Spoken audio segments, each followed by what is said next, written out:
दुई ट्रक मुहांमुही धक्का ड्राइवर जीवंत दग्ध कोईला बोझी ट्रेलर सह लुहापथर बोझी ट्रेलर मुहांमुही धक्का हो जलीगला। सुंदरगढ़ जिला हेमगिरी गोपालपुर सम्मुख एक कंपानी आगे भोर प्राय 4टा बेले ये दुर्घटना घटी। दुर्घटना एत भयंकर थिला जे कोईला बोझी ट्रेलर रे निया लगी जाइतिला। नियारे ट्रेलर टी चालक गाड़ी भितर ही जीवंत दग्ध हो जाइछंती। अग्नि भयावहता एत अधिक थिला जे मृतदेहर अधिकांश अंश पाउंस हो जाइछि, केवल किछि अस्थि अवशिष्ट रही जाइछि।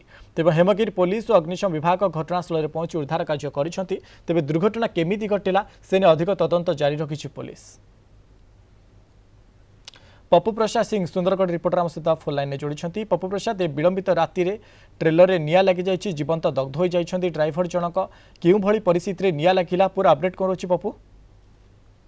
मनोज देखु ये सुंदरगढ़ जिला हेमगिरी थाना अंचल जो गोपालपुर रही गोपालपुर आग को रही गोटे डीबीएल कंपनी सामने रे ये घटना घटी जहाँकि आज भोर 4:30 समय घटना ये घटना जोटा कि गोटे कोयला बोझे ट्रलर आउ आयरन पत्थर बोझे गोटे ट्रलर मध्य मुहांमुही फल जहाँकि कोयला बोझे जो ट्रलर टी रही से ट्रलर रे संपूर्ण निया लगी जाइथिला जोटा कि चालक आउ से बाहरी पारि नथिले।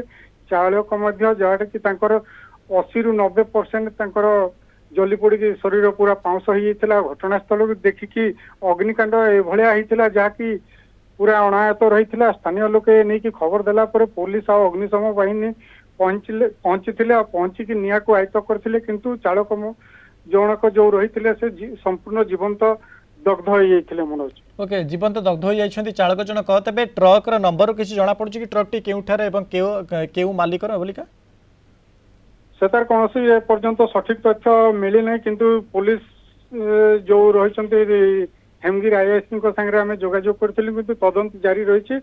बहुत शीघ्र तांकर परिचय जना पड़िबो बोली कि कहछि। पुलिस कौन कहछि ये केवल जो मुहांमुही धक्का हेबा फल निया लगे जाइथिला ना किछि शॉर्ट सर्किट जोगु धक्काला परे